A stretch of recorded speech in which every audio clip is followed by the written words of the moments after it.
week 6, and it already got away from me. Recording every single week, talking about what's going on, I have failed. However, it was the holidays. I was buttoning up things at work and, kind of saw it as a free get out of jail free card. However, past week was week 7. We're going into week 8, and I wanted to recap everything that's happened the past 2 weeks. So if we look at the account, depositing $100 every single week, we do 50 into SHG, 20 into GLD, and then 15 into QDT and YBTC. The objective here is for SCHG to track with the market, GLD to give us that outperformance and help us within the downtimes, and QDT and YBTC to pay us every single Friday that we can redistribute it into QQQM and IBIT respectively. SCHG the past 2 weeks, we have deposited $50 each. We are up 0.05%, pretty flat, which is 16 cents. And down here you can see that we have deposited $50. We had a 20-cent dividend on the 16th that we had reinvested. Everything's on drip when it comes to SCHG. GLD, $20, pretty similar, except we are up 3.65%, $5.11. And if we scroll all the way down, we can see our 2 deposits of $20 each of those weeks. QDT and YBTC, pretty crazy news. The final 2 weeks of last year and this year, Roundhill has paid crazy dividends. It's hard to kind of fathom the yield when you do the math, but if we look at here, QDT, it shows that we're down 10.39%, which is a lot, of course. However, with the payments, the NAV goes down as well and then slowly recovers is the idea behind it and the plan. And if we go down to what we were paid the past 2 weeks, you can see that we occurred about $10.22, I think, quick maths. However, we dripped everything into QQQM, and we're hoping the growth from QQQM can outperform this NAV erosion.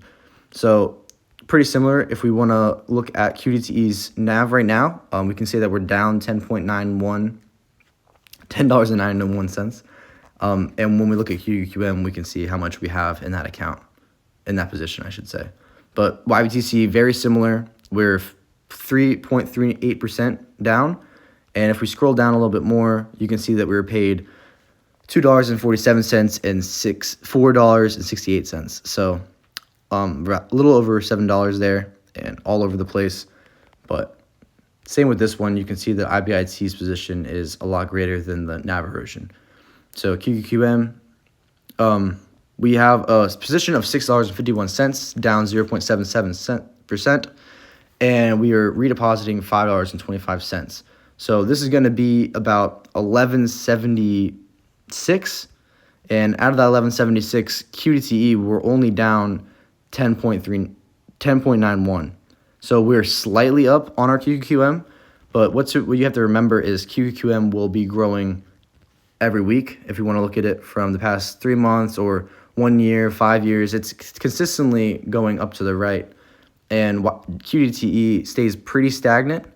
Sure, goes down a long time when it's over time, when it's paying its dividends.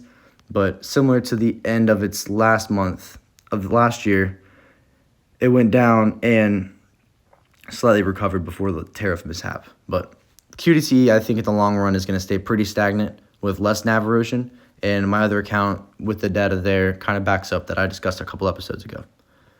IBIT, very similar to what's going on with QDT right now, except we are up, which is nice. 5.82%, quick switch there.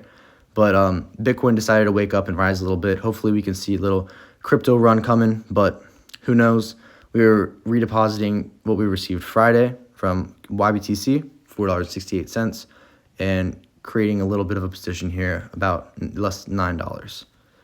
But hopefully you can kind of understand how I feel like this is all going to work out. If we keep receiving hefty dividends from QDT and YBTC and seeing the NAV erosion pretty stagnant, if not, hopefully have some gain at certain times, but QQM and IBIT can outpace. And that's what I believe, and that's what I'm curious to find out in 2026 with this new year.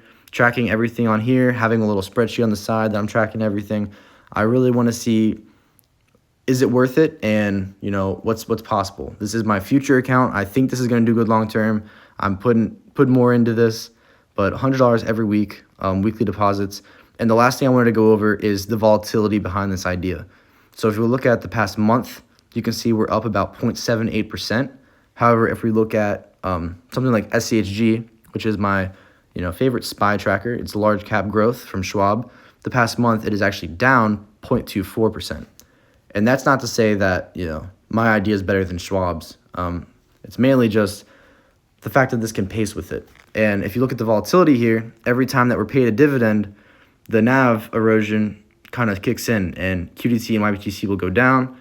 We receive the dividend, it goes back up. We redeposit it, it goes down, it goes back up. So it's a very volatile idea and strategy, especially when you don't receive dividends for a couple of days, and the NAV might go down. But I think at the end of the day, this is worth watching long term, and I'm excited to see what's possible coming out of this. So we're up 2.2% since starting it on November.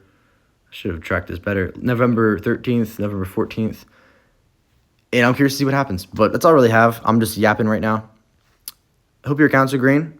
Happy New Year. This is not financial advice, just kind of giving my ideas along the way. And if you have any feedback, please let me know. But in the meantime, I'll see you on week 8.